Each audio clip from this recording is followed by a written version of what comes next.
परभणीची घटना ही अत्यंत दुर्दैवी आहे। महाराष्ट्राच्या विधानसभेमध्ये काल पण या बाबतीमध्ये प्रचंड मोठ्या प्रमाणात गदारोळ झाला।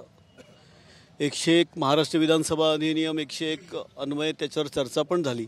आज पण त्याच्यावर चर्चा होती। काल पण आम्ही त्या चर्चेमध्ये भाग घेतला आणि सोमनाथ सूर्यवंशी यांच्या कुटुंबियांना त्या ठिकाणी आर्थिक मदत तर दिलीच पाहिजे, परंतु ज्याच्यामुळे कोम्बिंग ऑपरेशन केलं गेलं त्या अधिकाऱ्यावर त्याच्यावर त्वरित कार्यवाही केली पाहिजे, त्याला बडतर्फ केली पाहिजे आणि या प्रकरणाची संपूर्ण प्रकरणाची न्यायालयीन चौकशी केली गेली पाहिजे।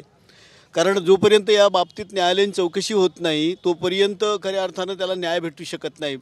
त्याच्यामुळे या बाबतीमध्ये न्यायालयीन चौकशी केली गेली पाहिजे आणि 302चा गुन्हा पण त्याच्यावर दाखल केला गेला पाहिजे, अशा पद्धतीची काल चर्चा झालेली आहे। परंतु या ठिकाणी येऊन ज्या पद्धतीनं हा प्रकरण पाहिला तर हे लक्षात येते की या ठिकाणी जी पोलीस यंत्रणा आहे त्या पोलीस यंत्रणेच्या चुकीमुळे या सगळे प्रकार या ठिकाणी झालेले आहे। सोमनाथ सूर्यवंशी याचा जो दुर्दैवी मृत्यू झालेला आहे याला कारणच पोलीस जबाबदार आहे असं या ठिकाणी पाहिल्यानंतर वाटते। त्याची आई आणि भावांचे जे आपण ऐकून घेतलं तर त्याच्यावरून असं लक्षात येते का सोमनाथ सूर्यवंशी याला हार्ट अटॅक नाही आला तर याचा दुर्दैवी मृत्यू पोलिसांच्या मारहाणीमुळे झाला आणि पोलीस कोठडीत झाला। त्याच्यामुळे त्या पोलिसावर त्वरित कार्यवाही झाली पाहिजे। या ठिकाणी एक विचित्र अशी गोष्ट दिसते का पोलीस जिल्हाधिकाऱ्यांचा काही आदेश नसताना किंवा एसपीचा काही आदेश नसताना एक LCBचा PI दर्जाचा माणूस कसं काय याच्या ठिकाणी हे सगळी कार्यवाही करू शकतो हा एक मोठा प्रश्न आहे आणि म्हणून सगळ्या पोलीस यंत्रणेवर या ठिकाणी एक प्रश्नचिन्ह निर्माण होतो। महोदय या ठिकाणी त्वरित कार्यवाही करतील आणि या ठिकाणी सगळ्या लोकांची जी मागणी आहे तर त्या सोमनाथ सूर्यवंशी यांच्या कुटुंबियांना 50 लाख रुपयेपर्यंत दिले गेले पाहिजे। 302ची कार्यवाही सदोष मनुष्यगृहाचा गुन्हा त्या पोलिसांवर झाला पाहिजे आणि जे आपण एकूणच बाबासाहेब आंबेडकरांच्या पुतळ्याच्या पुढे गेलं तर त्या ठिकाणी संविधानाची प्रतिकृती जी ठेवली आहे, संविधान हे एका समाजाचं नसतं, हे संविधान या संपूर्ण देशाचा तो सामाजिक न्यायाचा, आर्थिक उन्नतीचा, सामाजिक उन्नतीचा तो एक जाहीरनामा आहे आणि म्हणून संविधानाचा अपमान जर कोणी करत असेल तर त्याच्यावर देशद्रोहाचा गुन्हा झाला पाहिजे अशा पद्धतीची मागणी आपण त्या ठिकाणी केलीच होती।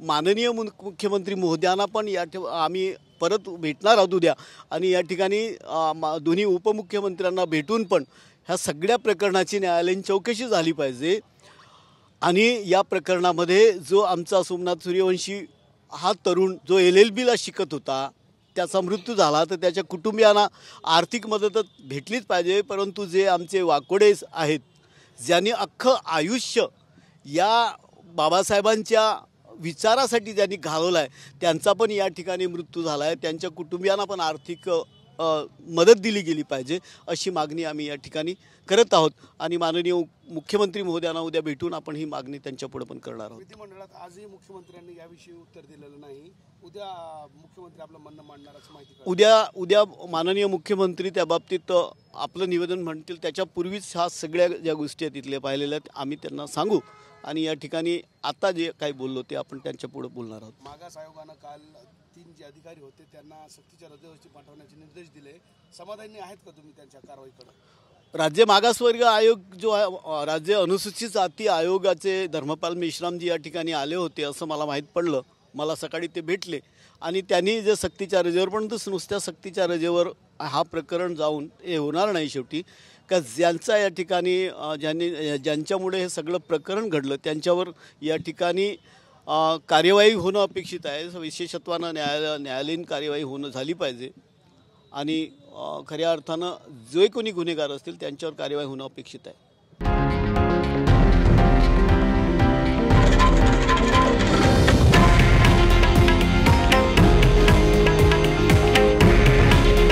हे आहे देशातील नंबर 1 न्यूज नेटवर्क आणि आपण पाहत आहात TV9 मराठी।